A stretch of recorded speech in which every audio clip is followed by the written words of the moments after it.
Diabetes వ్యాధి అశ్రద్ధ చేస్తే శరీర భాగాల్లో ప్రధాన అవయవాలు దెబ్బతింటాయని trust hospital director doctor Ramakrishna general వైద్యులు ఫణి రమణ భూషణ్లు పేర్కొన్నారు. కాకినాడ ట్రస్ట్ హాస్పిటల్లో ప్రపంచ డయాబెటీస్ దినోత్సవం సందర్భంగా ప్రజలకు డయాబెటీస్ వ్యాధి పట్ల అవగాహన కల్పించారు. యువతలో మధుమేహం పెరుగుతూ ఉంది. ఈ రీసెంట్గా మనకి స్టడీస్లో కూడా యంగ్ జనరేషన్లో డయాబెటీస్ పెరుగుతూ ఉన్నది.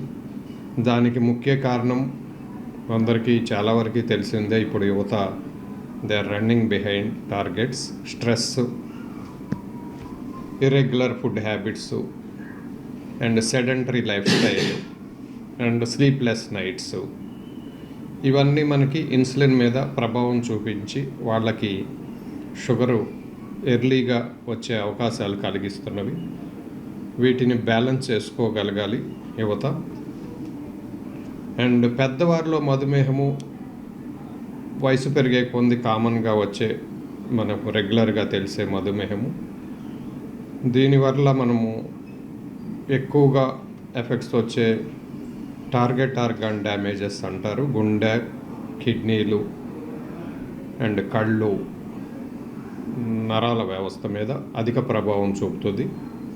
దీన్ని సరైన మోతాదులో అదుపులో ఉంచి స్ట్రెస్ తగ్గించి రెగ్యులర్ ఫిజికల్ యాక్టివిటీ ద్వారా మందులు రెగ్యులర్గా వాడటం, ఒక నిపుణుని సలహాలో పాటిస్తా పీరియాడికల్గా చెక్ చేసుకొని మనం అదుపు చేసుకొని ఈ కాంప్లికేషన్స్కి దూరం అవుదాం.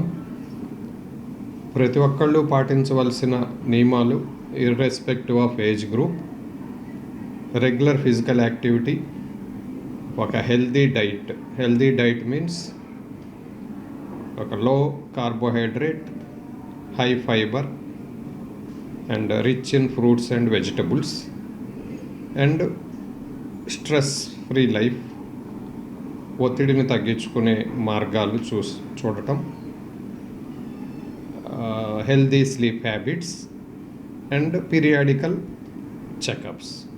వీటన్నిటి ద్వారా మనం వ్యాధిని నియంత్రణలో ఉంచుకొని కాంప్లికేషన్స్, లాంగ్ రన్ కాంప్లికేషన్స్ అదుపులో ఉంచుకోవచ్చు.